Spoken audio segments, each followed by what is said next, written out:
नमस्कार, knocking-news.com में आपका स्वागत है। मैं हूं गिरिजेश वशिष्ठ। अमेरिका ने भारत पे कुछ गंभीर आरोप लगाए हैं जिनको भारत का मीडिया कह रहा है कि कुछ नहीं फर्क पड़ता। बहुत गंभीर आरोप हैं और उन आरोपों पे, उस आरोप के आधार पे भारत के खिलाफ अमेरिका किसी भी स्तर पे जाके सैंक्शन लगा सकता है। और हम लगातार देखते आ रहे हैं कि भारत को अमेरिका घेर रहा है। उसने रूस से तेल मंगाने के नाम पे सैंक्शन कर दिया था और अब चाबहार पोर्ट जो है ईरान का, जिस पे हम काम कर रहे थे, हम उसका संचालन कर रहे थे, हमारे देश का 1000 करोड़ रुपया उस पर लगा हुआ था, उसके ऊपर भी उसने बोल दिया कि चाबहार पोर्ट पे अब प्रतिबंध लगाया जाता है, कोई भी चाबहार पोर्ट के साथ व्यापार नहीं करेगा। कोई भी कह दिया, लेकिन कर तो भारत ही रहा था। यानी कोई भी माल असबाब भारत के से अगर चाबहार पोर्ट के ज़रिए जैसे अफ़गानिस्तान जाता था या फिर ईरान जाता था या किसी और देश के हिस्से में जाता था, आपका जो है वो रूस की तरफ, जो भी उसके बहुत सारे ताजिकिस्तान उज्बेकिस्तान वगैरह पड़ते थे, वो सारा काम बंद हो जाएगा। वो सीधा भारत पे एक और प्रतिबंध लग गया। लेकिन उससे भी खतरनाक ये है कि एक ट्रंप जो रोज़ कहता है माई फ्रेंड मोदी, और दूसरे दिन भारत को माई एनिमी भारत कर देता है। मुंह से बोलता है मोदी मेरा दोस्त है और प्रतिबंध लगाते समय भारत विरोधी लगा देता है। मोदी से उसको बहुत दोस्ती है, भारत से उसको बहुत दुश्मनी है।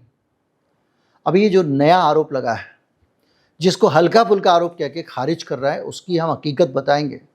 और भारत सरकार की इस पे निष्क्रियता, हमारे डिप्लोमेसी का बहुत ज़बरदस्त असफलता, फेल्यूर, जो भी आप कहें, वो इसमें दिखाई देता है। कहने पे लगता है कि अरे वो तो लगाता है लिस्ट ना, लिस्ट निकाली नहीं। हमारा एक इतिहास है, ये ऑब्जेक्शन हमारे पास आ चुके थे। मैंने फरवरी में वीडियो बनाया था, तब से सरकार ने इस दिशा में कुछ नहीं किया, इसीलिए इस लिस्ट में ना। क्या है मामला, एक बार समझें। अमेरिका का कहना है कि भारत जो है एक ट्रांजिट हब बन रहा है फेंटेनिल नामक जहरीली दवा के तस्करी का। इसके अलावा और भी बहुत सारे ड्रग्स भारत से स्मगल हो रहे हैं अमेरिका के लिए। फेंटेनिल के बारे में नीचे मैं बहुत सारी डिटेल्स बताऊंगा, क्योंकि फरवरी के वीडियो मैंने आपको बताई थी। पंजाब, राजस्थान और गुजरात बॉर्डर से बाकायदा ड्रग्स की स्मगलिंग होती है ड्रोन्स के ज़रिए। यहाँ से वहाँ ड्रोन्स के ज़रिए ड्रग्स जाती हैं और आगे पहुँच जाती हैं। इसके साथ साथ उसका कहना यह है कि हीरोइन, मेथाम्फेटामाइन और हथियार यहाँ से भेजे जा रहे हैं। गुजरात के मुंद्रा पोर्ट से और पिपावा पोर्ट से कई कंसाइनमेंट पकड़े गए। आपको पता है अडानी के यहाँ से कैसे पकड़ा गया था। 21,000 करोड़ रुपए की हीरोइन पकड़ी गई थी, याद है ना? 21,000 करोड़ अडानी ने हाथ झाड़ दिया था।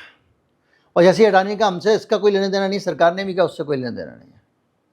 आज तक नहीं पता वो किसका था, किसकी थी। आप सोचिए 21,000 करोड़ रुपए की ड्रग्स किसकी थी, कोई नहीं जानता। खैर, प्रिकर्सर केमिकल्स के बारे में भी हमारे ऊपर आरोप लगता है, जिसको हम थोड़ी देर में समझेंगे। और उसमें यह है कि ये बड़ा स्रोत बनता जा रहा है भारत अमेरिका को नशीली दवाओं के जाने का। भारत में एसिटिक एनाइड्राइड और एपेट्रिन पुर्सोडेडिन का बड़े पैमाने पर उत्पादन होता है, जो हीरोइन और मैथ बनाने में काम आता है। इसको भी आगे समझेंगे। 2022 में बड़े स्तर पे और क्लैंडस्टाइन मैथ लैब का भंडाफोड़ किया गया था। ये सारी चीज़ें हमारे पास में, हमारे पास एम्स भी इस पर रिसर्च कर चुका है। 6 करोड़ ड्रग यूजर हैं भारत में, ये वो बता चुका है। और अब हम समझें कि नारकोटिक्स कंट्रोल ब्यूरो एनसीबी, जो 50 रुपये का गांजा पकड़ रहा था, हीरोइनों की पूरी फिल्म इंडस्ट्री को बदनाम कर दिया था। जया बच्चन को लोग चिड़चिड़ी कहते हैं, वो पहली महिला थी जिसने उसने कहा कि आप फिल्म इंडस्ट्री को बदनाम नहीं कर सकते, फिल्म इंडस्ट्री नशेड़ियों का अड्डा नहीं है, बकवास बंद कीजिए। लोग उसको चिड़चिड़ी कहते हैं क्योंकि उन्होंने सारे भक्तों के मुंह पे ठप्पा लगा दिया था, एकदम से मुंह बंद रखिए टेप लगा के। तो ये जो नारकोटिक्स कंट्रोल ब्यूरो बना हुआ है, बॉर्डर सिक्योरिटी फोर्स है, ये क्या अंडे दे रहा है मैं आपको बता रहा हूं। एक आदमी था, नाम था राकेश अस्थाना। उसी समय की बात है जब हीरो हीरोइनों के ऊपर रोज सारे आरोप लग रहे थे और मीडिया की हेडलाइंस उसी में लगी हुई थी। उस समय वो आदमी हिंदुस्तान की 2 इंपॉर्टेंट संस्थाओं को हेड करता था, बॉर्डर सिक्योरिटी फोर्स और नारकोटिक्स कंट्रोल ब्यूरो। ये क्या है? जो सीमा पे तस्करी रोकने वाला संस्थान वो भी है, वो भी, और जो अंदर नशे की तस्करी से जुड़ा हुआ संस्थान वो भी, दोनों का हेड एक। राकेश अस्थाना का बैकग्राउंड गुजरात का था। गुजरात में किसी जमाने में वो मोदी जी का बहुत नज़दीकी होता था, मोदी जी के काम आया था। जब राकेश अस्थाना सीबीआई का चीफ था तो उसको जब हटाया जाने लग गया करप्शन के आरोप में, चीफ नहीं था, नंबर 2 था, तो रातों रात चीफ को हटा दिया गया था, क्योंकि राकेश अस्थाना को बचाना था। वो विवाद आपको याद होगा, रातों रात। बाद में राकेश अस्थाना का जब ट्रांसफर हुआ, उनको दिल्ली पुलिस का चीफ बनाया गया। उस अधिकारी के पास दोनों नशीले चीज़ों को रोकने के विभाग थे। अगर दो विभाग अलग अलग लोगों के पास होते हैं, बॉर्डर से ड्रग्स आती है तो यहाँ वाला जो बैठा होता है वो कहता है भैया तुम बॉर्डर पर ठीक से काम नहीं कर रहे हो। ये एक तरह से कन्फ्लिक्ट ऑफ इंटरेस्ट भी था।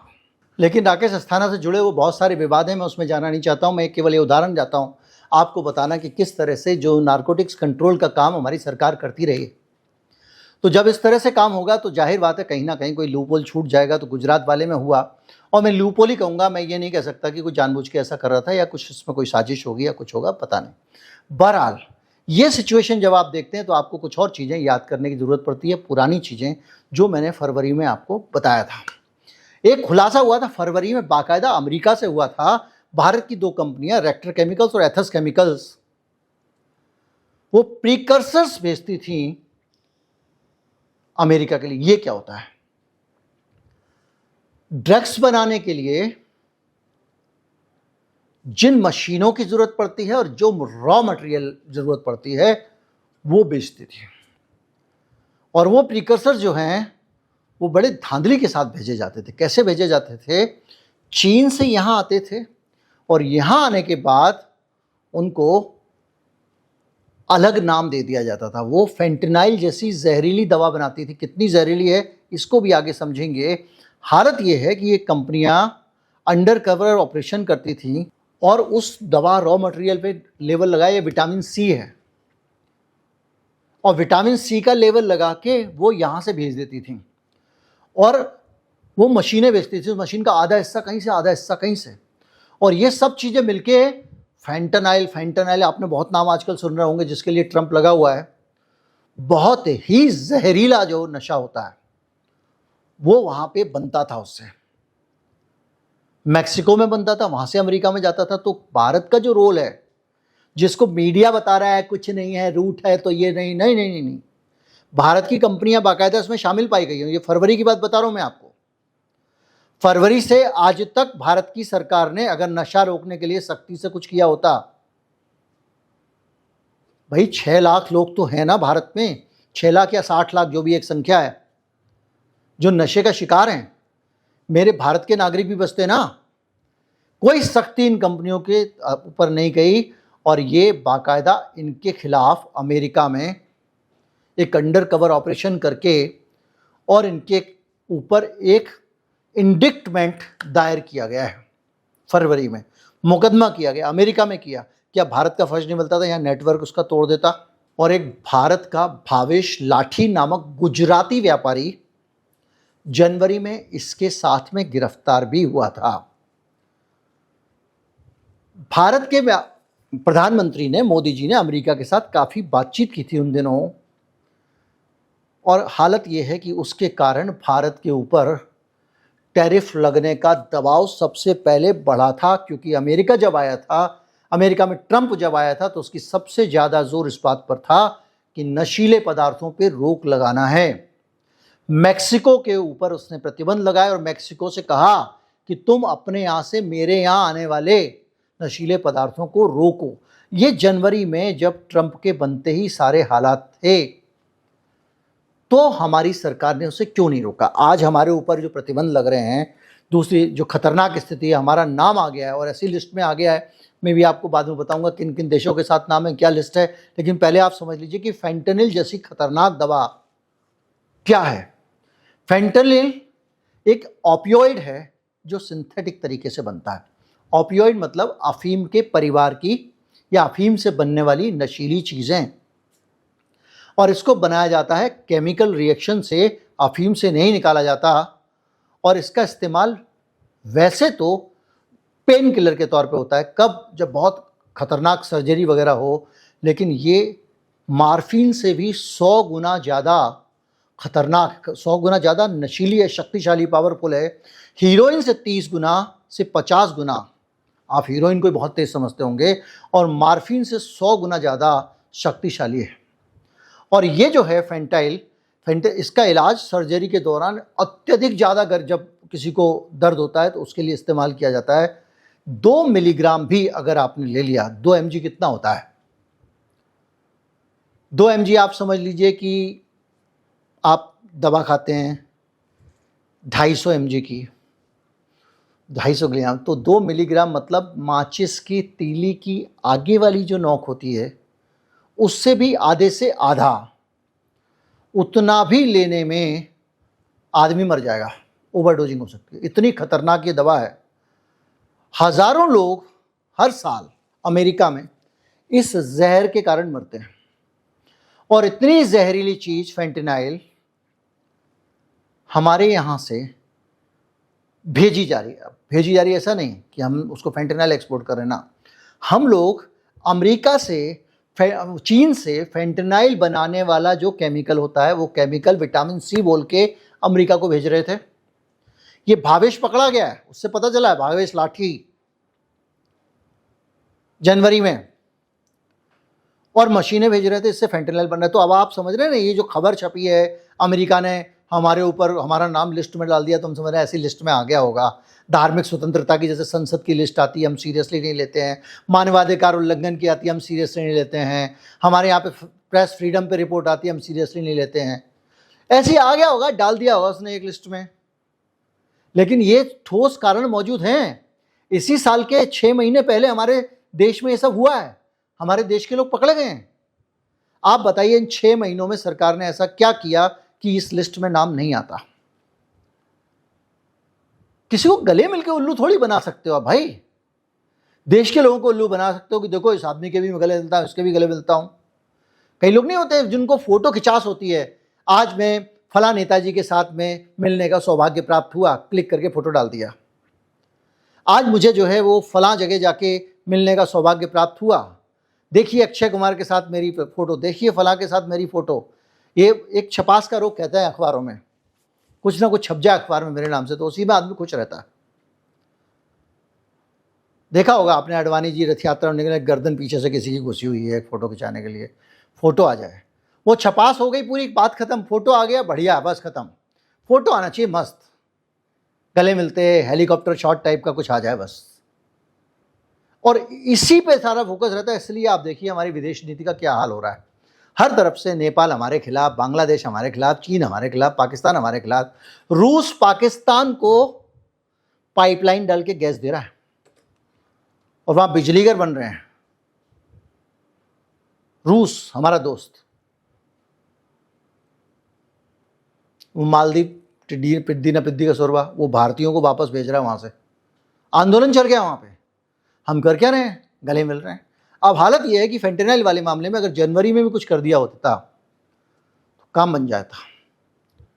इंडिक्टमेंट, वीज़ा रद्द करना, कस्टम सख्ती, बहुत सारी चीज़ें वहाँ पर होती रहीं और हम यहाँ पर मज़े में बैठे रहे। तो आज हमारे साथ क्या हुआ? हमारे ऊपर लग गया प्रतिबंध। प्रतिबंध नहीं लगाए लेकिन कभी भी लग जाएगा, क्योंकि ट्रम्प तो प्रतिबंध लगाने के बहाने ढूंढ रहा है। अब मैं आपको बताता हूँ कि किस लिस्ट में किन देशों के साथ हमारा नाम रखा गया है। ट्रम्प ने भारत को अफगानिस्तान पाकिस्तान के बीच में ड्रग्स का एक ट्रांजिट हब माना है। अब हमारे अखबार वाले कह रहे हैं वो बगल से इंडिया के अंदर से निकल जाती है ना, इसलिए हमारा नाम लिस्ट में आ गया है। मैंने आपको बताया कि इसलिए नहीं आया, हमारे ऊपर आरोप लगे, हमारे लोग पकड़े गए, इसलिए आया है। पंजाब, राजस्थान और गुजरात की बात हुई है, उसमें ड्रोन के जरिए भेजी जा रही हैं, ये मैंने आपको बताया। तो आप समझ गए होंगे कि किस खतरनाक स्तर पे जाके और किस लापरवाही से इस पूरे मामले को, जब आप जानते हो कि ट्रंप की टॉप प्रायोरिटी ड्रग्स और फेंटेनाइल है और उसके देश में आपका आदमी पकड़ा गया है, चीन से मंगा के विटामिन सी लिख के भेजा जा रहा था यहां से माल। विटामिन सी लिख के आप किसी को सी नहीं बना सकते हो। और बैठ के आराम से मोदी जी ने उस वक्त बात भी की थी ट्रंप से, यह भी नहीं कि इनको पता ना हो। इनको उस नेटवर्क को, उन चीजों को खत्म करके विश्वास अर्जित करना चाहिए था। वहां पाकिस्तान देखिए कितना स्मार्ट प्ले कर रहा है। अब आपको पाकिस्तान की तारीफ करने, लेकिन है, उसने लगातार भारत के खिलाफ शक्तियां अर्जित की हैं। ऑपरेशन सिंदूर हुआ, हमारे यहाँ से, हमारे साथ कोई देश दुनिया में खड़ा हुआ नहीं था। उसके साथ दो खड़े थे, चीन भी खड़ा था, अजरबैजान भी खड़ा था, और टर्की ने उसको ड्रोन दिए थे। 3। अब उसने एक सऊदी अरब अपने साथ बना लिया। 4। इसके अलावा उसने पिछले 10 साल में चीन के साथ कितने अच्छे संबंध बनाए। सीपी से लेके सारा नेशनल प्रोजेक्ट बन गया। हम क्या कर रहे थे, चीन से भी पंगा, इधर भी पंगा, उधर भी पंगा, और या तो गले मिलते हैं या देश में अपना जो है वो मैं कितना बहादुर हूँ 56-58 इंची करते रहते हैं। सोचिए, चीन से उसको JF-16 विमान, लड़ाकू विमान मिल गया, HQ-9 मिल गया, एयर डिफेंस सिस्टम मिल गया। आप सोचो, एयर डिफेंस सिस्टम सोच सकते थे पाकिस्तान के पास होगा, आज उसके पास है। मिसाइल छोड़ोगे तो वो जो आयरन डोम है वैसे ही तो है, S-400 की तरह का, उसको चीनी वाला मिल चुका है। ठीक है, 19-20 अच्छा बुरा हो सकता है, लेकिन उसके पास है। उसने बार बार सुरक्षा परिषद में मसूद अजहर, कश्मीर वगैरह पे कूटनीतिक तरीके से अपने लिए कवच हासिल करने की कोशिश की है, और भारत को बार बार अंतर्राष्ट्रीय मंचों पर घेरता रहता है।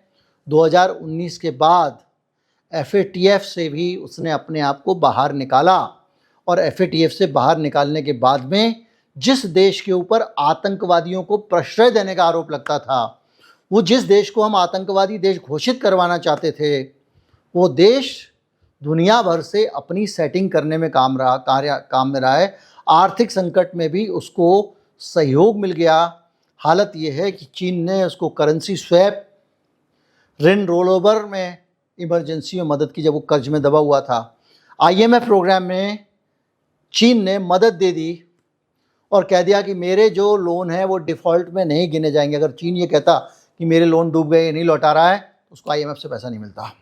इसके अलावा गलवान के बाद भारत और चीन के रिश्ते खराब हुए, उसका फ़ायदा भी उसने उठाया, और कुल मिला के उसने हर तरफ से, देखिए, एक चाबार में तो हमको नुकसान हो ही गया, इसके अलावा चीन पाकिस्तान की पहुंच हो गई है पूरे सेंट्रल एशिया में, चीन का निवेश लिवरेज हो रहा है। कुल मिला के, मैं उस पर जाना नहीं चाहता हूं, लेकिन कुल मिला के ये सब चीज़ें हम बार बार देखते रहते हैं।